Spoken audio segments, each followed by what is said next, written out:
Welcome to the number one friendship podcast in the country. I'm Aaron Karo. I'm Matt Ritter. So, Matt, I recently had the opportunity of a lifetime. A couple weeks ago, our mutual friend offered me a ticket to the second to last performance of the Eras Tour, Taylor Swift in Vancouver. Big time. He's like, if you can get to Vancouver, the ticket is yours. You know, I'm not very spontaneous, as you know, Matt. But I mean, that's an understatement, but yeah. Right. This was very, very Matt-esque, but I figured YOLO, and I booked, 2 flights, and I got there, and it was amazing. But like, can we just talk about like the Taylor Swift industrial complex? Like the entire Western Seaboard had been the plane, instead of announcements, the guy was playing Taylor Swift songs. The whole city is taken over. There was public art in the parks with her lyrics. Like, have we ever seen anything like this in our lifetime? No, but first of all, back up. The plane was with they were singing. Well, what do you explain that? So he was just the captain was playing. I mean, he was also making the announcements. I was joking, but he was playing Taylor Swift music throughout the flight through the thing. So you're saying everybody on that flight from LA was going to see Taylor? Well, it's fun. I couldn't even get from LA to Vancouver because there was no flight. So I flew LA to San Francisco. This was San Francisco to Vancouver on Flair Airlines. Have you ever heard of Flair? No, but that's hilarious. It makes Sprint look like Emiratis. Like this was like bargain. I'm guessing there's just like beanbag chairs on a floor. Oh, beanbag chairs would have been better for my back. Oh man. It was like no outlets, no trays. I think maybe no professionalism from the pilot who's just singing Taylor Swift songs. Yeah, it was. But yeah, everybody was rocking on. I bought like a Taylor hat that said "Go Taylor's Boyfriend" with like a football on it. It was like the woman next to me was taking pictures, and I was like, "Oh, enjoy the show." And she was like, "Oh, actually, I'm the only one on this plane not going. I just happened to be going to Vancouver." I was going to say, like, how do they know that nobody's just going from SF to Vancouver, a heavily trafficked route? I mean, people were dressed like everyone. I love how nobody cocks harder than Karo at a feminist-friendly event. Listen, I'm a man of the people. I'm a woman of the people. And yeah, like, that shirt is for people who don't know who Travis Kelce is or follow sports. Yes, no, I understand what it was for. It was the only thing I get on Amazon Prime that would come the next day. But yeah, it was great, and we hit the bar, and there was nobody at the bar. Nobody at the bar because everybody's underage. Everyone's underage, and what is the average age at a Taylor Swift concert? Well, because it's like moms and dads. I would say 15 to 20. Yeah. I mean, it is unbelievable. My sister took her daughter to Portugal for Taylor Swift. Probably because it was cheaper than going to New York. Well, yeah, that's funny. Well, she bought 2 tickets, actually.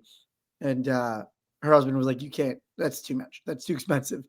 Right. Like, she bought 2 different shows, one in Vancouver and one in Portugal. They ended up going to the Portugal one. Yeah. Yeah. It was great. So I mean, I haven't been, I went to a Taylor Swift concert like 10 years ago, but it wasn't on the same level. It seems she's now like something has changed where she's at a whole different level of fame than like a lot of these other top artists. How did that happen? I mean, she's been, admit she's been hustling. She's been building it. I mean, she's got a catalog. She hacked the algorithm or something though. Like she's. Yeah. I mean, you never quite know what makes people catch on, but she puts on a great show. It's 3.5 hours, or 3 hours, 15 minutes. She got 1 million songs. Yeah. And it's, did you cry? I didn't cry. But it's more of an experience. I mean, I guess for me, who was not a huge Swiftie. Yeah. Unbelievable gesture by our friend. I mean, yeah, I really owe him now, which I don't like doing, but it was. You don't owe him. That's not what friendship is about. That's right. It's not about keeping score. It's not. Immediately you're like, oh, I hate that I owe him now. I don't know if people even use this phrase anymore, but what was the face on that? So I think, and we have to fact check this. I think there's some sort of price controls in Canada. Like, Oh, they say it kind of sucks for healthcare sometimes over there, but for Taylor Swift concerts, that it's is not good. Yeah, like I don't think there's some sort of StubHub unlimited. I think it was like 5 Gs for the seats per seat. per seat. Wow. Floor seat. I Oh, mean, this was like you could touch Taylor Swift. wow. Yeah. Wow. And what did you pay for your flights?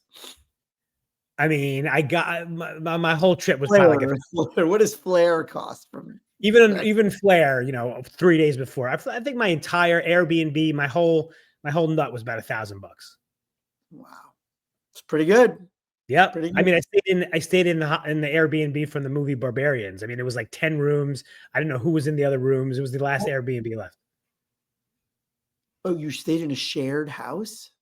There was no place else to stay. Wow. Yeah, Wow. This is very un-Karo like. I know. It was like a hostel. Yeah. Wow. That's bizarre. What a bizarre I experience. And I checked in love at yeah, I checked in at 12:30 a.m. and I left at 4 a.m. So I was there for 3.5 hours. Right. Right. Epic. Well, good for you. Good for you for just getting out there. Yeah, Um, yeah, going for it. and happy holidays, everybody. Merry Christmas. Yeah, it's Christmas Eve. We I've never we had a actually know problem with when our episode's coming out. I've never had a problem with the Merry Christmas thing. I don't know what that's all. What's that all about? Well, there's two things. One is the people couldn't say Merry Christmas, which was made up. Okay. I think are you talking about Jewish people saying Merry Christmas? Yeah, either one. I don't know. What does anybody care about any of it? Yeah, I mean, it depends. Happy holidays if you don't Yeah. know what they celebrate. Merry Christmas is fine. Who cares? Nobody cares. Yeah, I have no problem with any of it. Happy holidays, Merry Christmas, Happy Hanukkah, all the rest. I mean, this year we are on a complete 1-to-1 though. What do you think about that? Hanukkah is on Christmas. I like that generally. But are you anti? You like to have No, Hanukkah as its own entity, like separate? that's a I like when good they go head to head. yeah, that's a good theory of what I would like. I'm going to go against my usual thing and say it's good. Now we can kind of celebrate together. Yeah, yeah, because it does feel like we're just in this weird, like beginning of December sometimes. Well, do We're you just remember like, one year was before Thanksgiving? what? There was Wow, some I vagary don't of the remember that. That's a weird crossing yeah. of the Gregorian and the Hebraic calendars. But I thought that we should share some of our top holiday friendship tips because it is the holiday season, Mhm. and obviously this is a time that's both fraught with Yeah, friendship issues and loneliness, and also yeah, ripe with seeing your friends and cheer. Um, so one thing we have not talked about in a while, Matt, is social inventory, yep, and that is essentially either literally on a piece of paper or on a notes app or just in your head, doing a rundown of your friends, your connections, and that way you can sort of judge the health of them. So for me, I do it on my birthday when I'm sending out a little invitation for a drink for my birthday. I have a spreadsheet of all my friends. And I kind of go through, oh, I haven't talked to Bob since last year. That's a problem. Oh, I don't like this person anymore. They're out. And holiday is another good time for that. What do you think? I was thinking you're a bit like somebody else I know who makes a list, checks it twice, trying to find out who's naughty or nice. Are you the Santa Claus of friending? I think I am maybe. Are you the Santa Claus of friendship? I think maybe I am because Because they I you're the only if one they I know who's been making this list and checking it for a long, long time. it And seems like rewarding those who have been kind to you, those who haven't invited you somewhere or shunned. oh man. Yeah, I guess I get that's great. I mean, Yeah, yeah. I just thought of that. Yeah, you get coal in your stocking if you haven't been good to me. Yeah. But yeah, I suppose doing social inventory is a little bit. I mean, I guess Santa Claus does the ultimate social inventory. Well, Santa Claus is kind of an apex friend, huh? He's on top of it. He's buddies with everybody. He keeps in touch. He knows what's going on in your life. Yeah. Yeah. Listen, Um, I look, I've always been a big fan of the social inventory concept. Again, social fitness for us has been our mantra. We're trying to get the normalization of that concept of your overall health, including not just your physical health, not just your mental health, but your social health. Because as we know, a million times we'll say it, having healthy relationships is a big part of your overall health. If you have healthy relationships, you will live longer. Yeah, absolutely. So I would say, while you're doing that social inventory, I think the holidays, to me, holidays a little bit of a time to be having a gentler, kinder touch, a little bit of forgiveness, a little bit a little bit more inclusiveness, time to maybe, people you forgot about that maybe you're reminded, oh, like why don't you throw the extra invite to them to something? But look, I mean, I think I agree with you that it's a good time to go, okay, how was my year in friendship? How did I do? How did people do towards me and vice versa? And where could I improve? But I also think it's a time to celebrate first and foremost. I think it's a time to go reflect, celebrate, take a breath, get ready for a reset, and just enjoy your circle. What do you think about, jumping off from what you said, Matt, the holidays being a time for friendship amnesty? Ooh, yeah, yeah. In the spirit of Christmas, in the spirit of Hanukkah, in the spirit of Kwanzaa, in the spirit of any other holiday that falls during that time. And I think that could extend to, I think it could start on one end from people you just haven't spoke to in a minute. Because I think, Yeah, Matt, you've identified this problem with men. If we haven't talked to somebody in 6 months, it gets harder and harder. Then you're like, I'll see him at his funeral, yeah, So yeah. like, I think we like to encourage our listeners that if you haven't talked to one of your buddies in a while, the holidays are a good time for a little text. Hey, buddy, long time no speak. Happy holidays. Would love to catch up. What do you think about that? Right. We're looking for excuses. That's what this podcast is about. Like, we're looking for Right. excuses that make it easy, right? This is a great excuse for you to send a text that doesn't feel awkward, right? A lot of this is us men overcoming these barriers that are either our insecurities or social stigma or whatever it is that make it hard to keep the communication flow going. I was just thinking about this for like a project I'm working on. Even professionally, there's some sort of equation, Karo, you got to figure out in your algorithm for like every day that goes out, it gets exponentially harder to reconnect. You know what I mean? Like, it's Yeah. like, okay, fine. You don't talk to somebody for a week. It's not really different from talking to them for a day, but you don't talk to them for a month. Then it's like this. And then you don't talk to them for 2 months. And it goes like all the way up, up, up, up.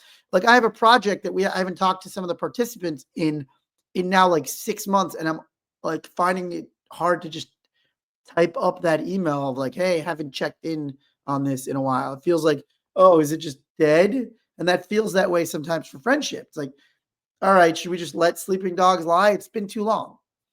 Yeah. And it's even worse if like there has been some intervening. I'm talking about the friendship angle. I've definitely had people reach out to me this year, and I kind of put them off for a hot second because I was too busy. And then it's like, well, you're sending the signal. Well, I'm going to stop following up then. Right. Right.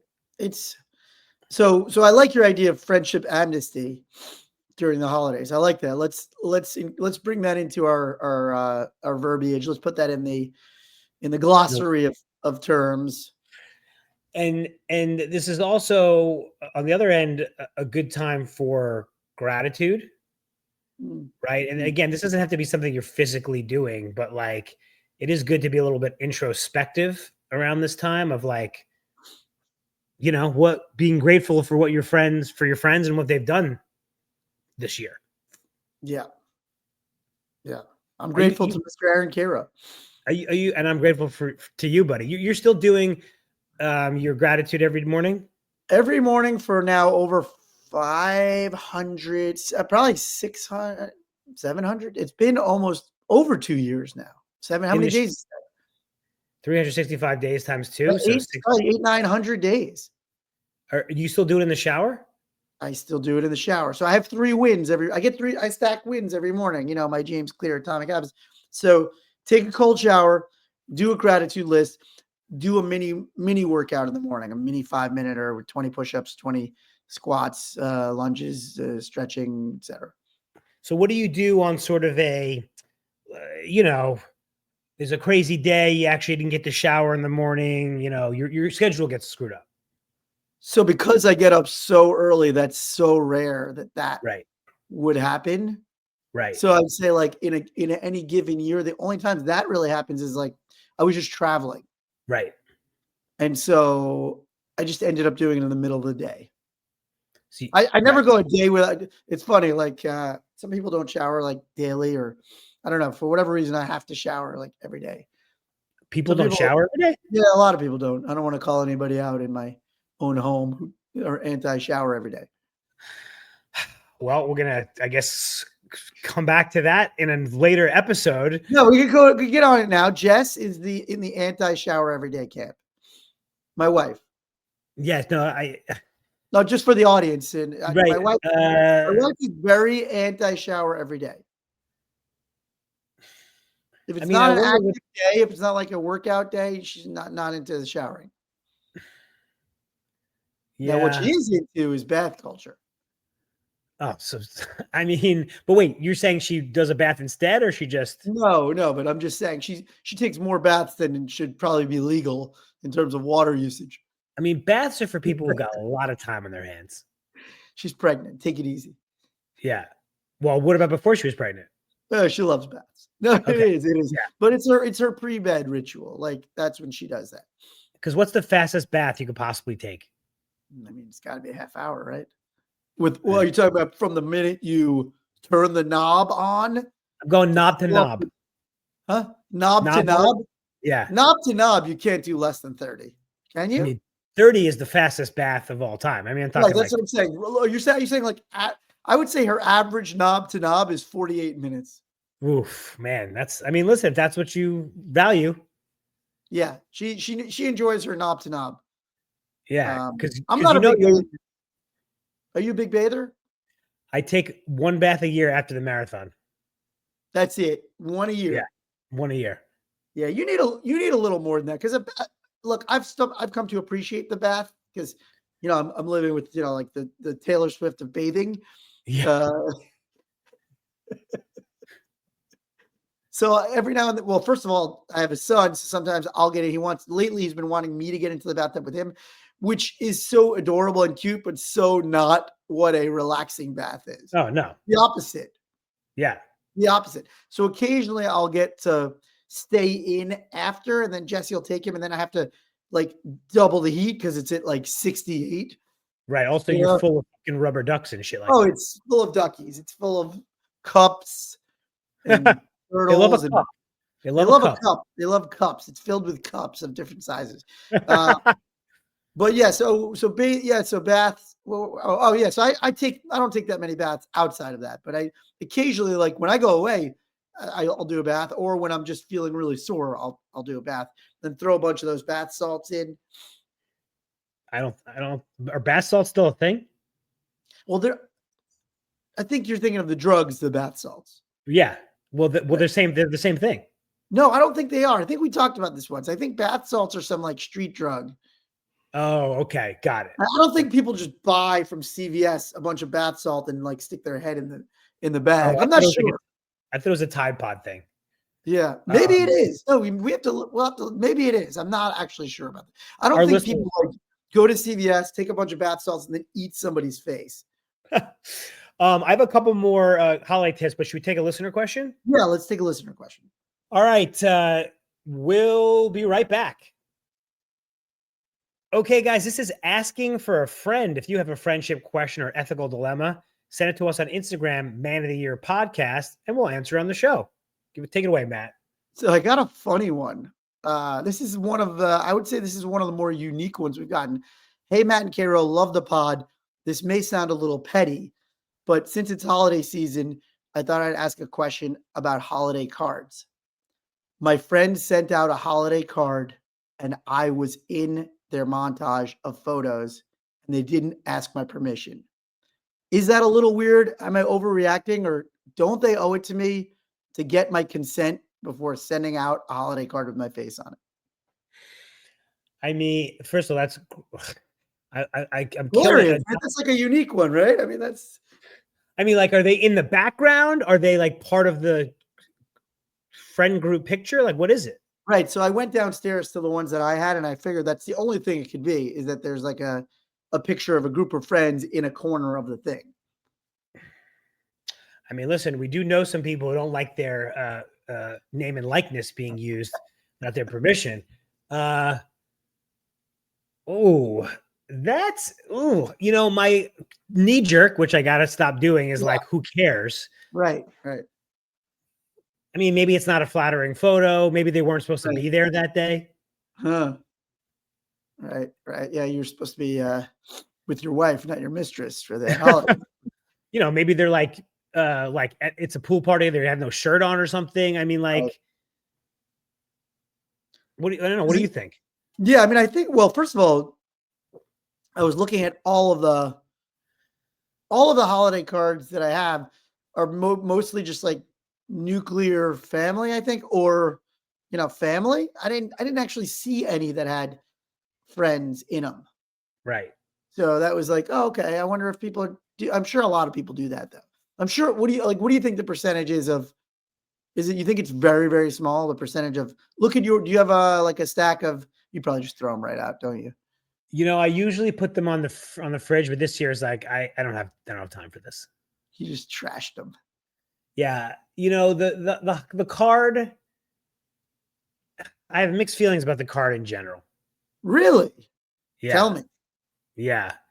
I do like, because I like the update and like what the kids are, what the kids look like basically. But, it's just a little, I don't know. I just find it a little bit like, get over yourself.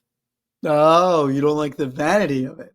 It's just like, I don't know, something about it. I'm like, the assumption that I care is They a little. assume that you are somebody that's valuable to them in their lives, that you would care about equally, that you would want. I think they think about it this way. They would assume that they would want to know if you sent the card with your updates. So that's how you should view it. Are they not the people that you would want to share your updates on life with? No, but it's not that. It's that I don't think that I would send an update. It's kind of like our Man of the Year recap, but in written form. Wait, do you guys send a card? No, we're going to start. We have to. It feels like something that you would do. When you have kids, I think it's more because you don't have kids. You wouldn't understand. I have to throw that in every now and then to keep you on your toes.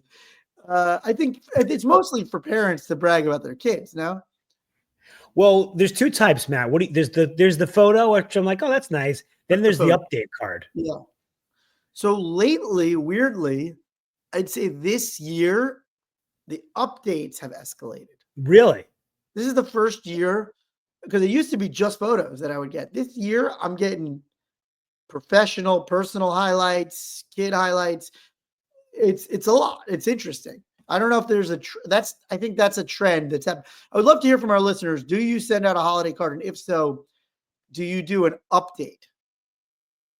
Yeah. I'll say the best one I got was like, it was all like, oh, here's my professional update. I did this. I got this new job. This kid's playing soccer. This playing football. And then we got an awesome one from our neighbor down the block that was like, after we got home and my husband survived a flesh-eating bacteria, we're grateful to be alive.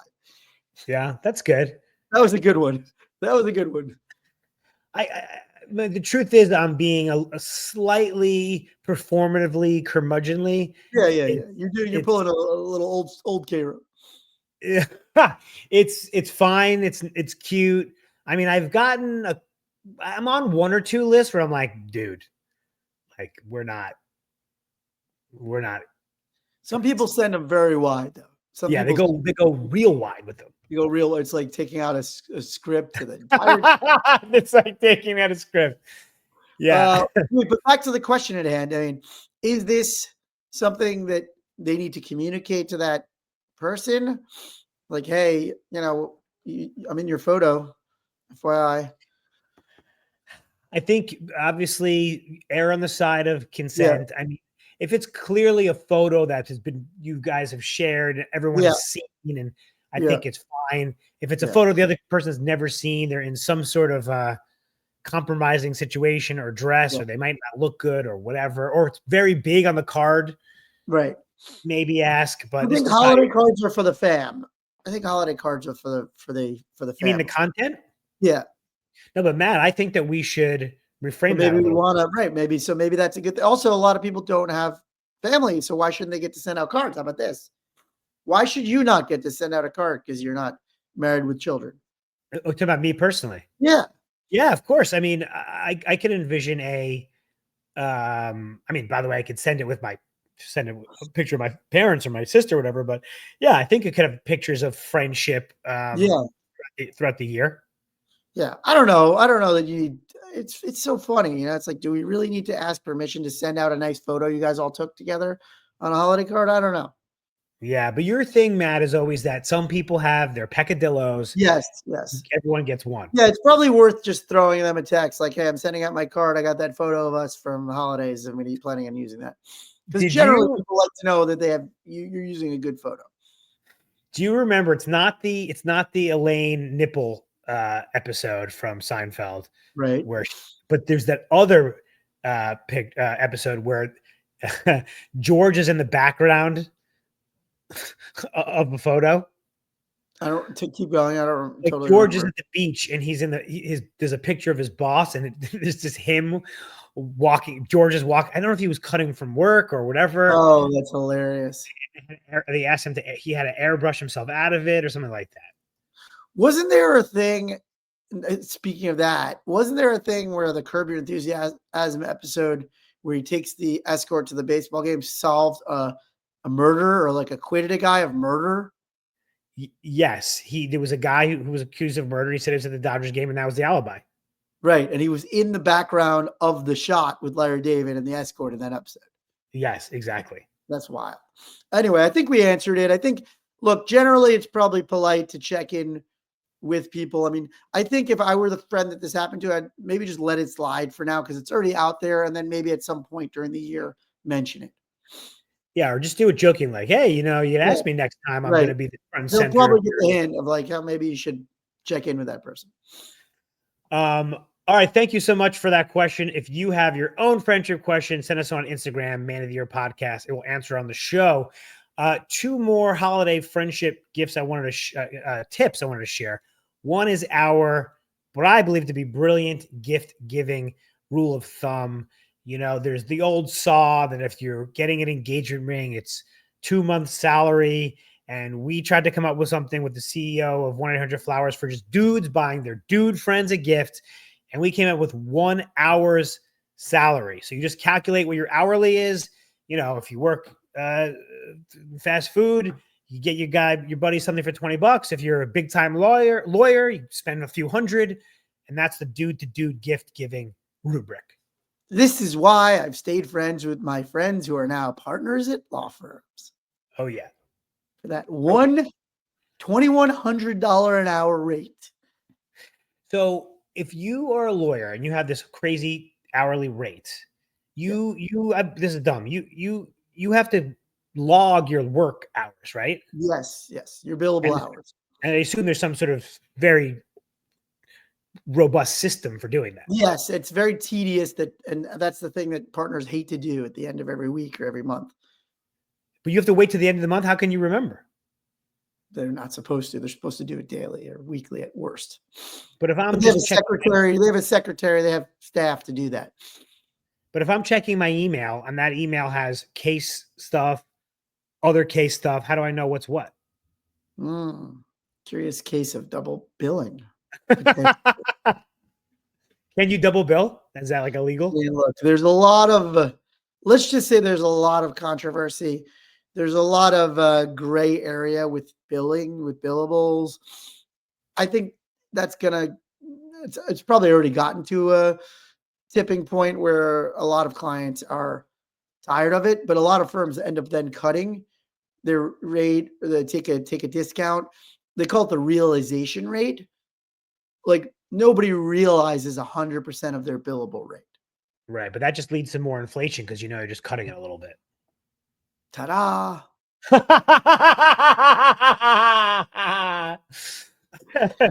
um, firms have kept increasing their rates, and I think part of that isn't that they're adding services, it's that they're, they know that you do the math, that's a great way to still collect on the same amount if they're cutting more, if they're right. making you discount more. Well, it's like when they go, "Hey, it's a 50% off sale," but yeah, you just tripled the price. Yeah. Yeah, exactly. So guys, use the 1 hour salary rule to get a gift for your buddies. And the last thing, Matt, you want to talk about our term Lumos? Level up moments. I love a good Lumo. For the holidays, you mean? Yeah, it's a great opportunity, right? Invite people over, meet the fam. That's great. That is great because we always say, you know, just you want to just list some of the ones we've come up with of level up moments. And just to back up one half step, this is when you have a friend, they're not necessarily inner circle. You want to make them closer. You want to level up the friendship. There's a few ways you could do that. So one is going on a trip together. The two biggest one are going on a trip together and also meeting your family, parents, other friends. I love that. I was just over my neighbors the other day, and Brenner now has a habit of just wanting to go to their house, which is so adorable. And we walked in, and my neighbor's parents were there, and we just had a nice talk, and like they were like, "Oh, we understand your wife's pregnant." I'm like, "Oh, that's so cool!" Like, they were talking about them, and I do feel like it's a level up when you meet the parents. There is always that immediate thing of like, "Oh, I'm being brought into their world in a more real way." So, for instance, Matt, you are having a Christmas Eve get together tonight. You're inviting friends new and old, Yeah. and it's a good opportunity to kind of level up some of the newer ones. Yeah, and we got the carolers and Dickens costumes as always. So, is a Dickens costume just a period, or does that mean they're like in disrepair? Oh yeah, no, I guess is it not considered Dickens costumes of like, or is it supposed to be Victorian era costumes? I Should I think say? Victorian, because Dickensian means it's like poor, and I Right, think like, please, sir, can I have some more? right, exactly. Well, have I been saying this wrong the whole time? Like I tell people they're dressed in Dickens costumes. Should I not be Uh, saying it that way? Dickensian means reminiscent of the novels of Charles Dickens, especially suggesting poor social conditions or comically repulsive characters. So I've been going around telling everybody that these people are going to be dressed in squalid, Yeah, homeless, vagabond outfits when I really meant to say that they're Gilded Age. yeah. Well, the Gilded Age or Victorian Age? I don't know. Or isn't there an overlap or no? What era was Charles Dickens? I think he's Victorian age, early 1800s. Yeah, yeah, Victorian era. Yeah, okay. Right. But is the Gilded Age dress similar to Victorian age dress, or are they not the same? Well, the Gilded Age was the second half of the 1800s, right? Right. That's what I'm saying. But in general, fancy outfits, poofy dresses. Yeah, there was a lot Maybe of I should be okay. So wow, I told everybody Dickens. All right, I got to start saying Victorian. I'm such a. You take the kid out of plain view. Also, you said Dickens, you should say Dickensian. Dickensian, yeah. Yeah. Um I'm just classic Matt. Classic. Your heart was in the right place. Yeah. So what did we learn today this holiday season? Well, Karo, I love your friendship amnesty for the holidays. Yeah. That's great. Let's treat it with gratitude. Let's do our social inventory. What else? I think one thing we didn't talk about is that this is also a difficult time for some people. And also not everybody celebrates the same holidays. So I think it's a good time to reach out to those sort of less fortunate. Also, to those who may not have a place to go, who don't celebrate. I think it's nice when you teach people about your culture and religion and vice versa. Yeah.